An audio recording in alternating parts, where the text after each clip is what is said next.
He's accused of helping set up the attempted murder of Saudi Arabia's ambassador to the US. And Iranian-born Mansour Ababsiar faces life in prison if convicted.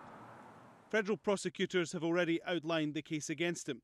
They say the car salesman who was living in Texas was working with a cousin, a member of Iran's elite Al-Quds force, who planned and funded the operation. Both men face 5 charges. The most serious: conspiracy to murder a foreign official, the Saudi ambassador, conspiracy to use a weapon of mass destruction, a bomb, and conspiracy to commit an act of terrorism. Ababsiar will be in court in New York on Monday. His co-accused is still in Tehran. This is the Washington restaurant that prosecutors say was to be blown up with the Saudi ambassador inside. They allege that Ababsiar was paid by his cousin in Tehran to recruit a Mexican drug cartel to carry out the operation. Senior US government officials say that this plot was discussed at the highest levels in Tehran, yet in the 12-page indictment there is nothing concrete that ties the Iranian government to the conspiracy.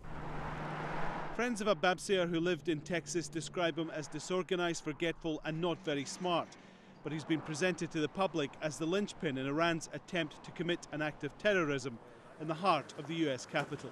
The United States has major problems with Iranian behavior, particularly its continued development of its nuclear program. And when a plot, however it turns out that it was characterized, is discovered like this, I think it's natural that the administration would factor that into its position. Iran has denied any involvement. In an exclusive interview with Al Jazeera just days ago, the president was dismissive of the charges. Why should the Iranian people go inside the US and kill the ambassador of a friendly country? Ababsiar is said to have made a full confession. One former federal prosecutor says even without it, this is a winnable case. Ultimately, the government has enough evidence, forensics, phone calls, recordings, travel itineraries, and overt acts in furtherance of these conspiracies to put these guys away for life. The hearing in New York will allow Ababsiar to hear the charges against him in full for the first time. He's expected to plead not guilty. Alan Fisher, Al Jazeera, Washington.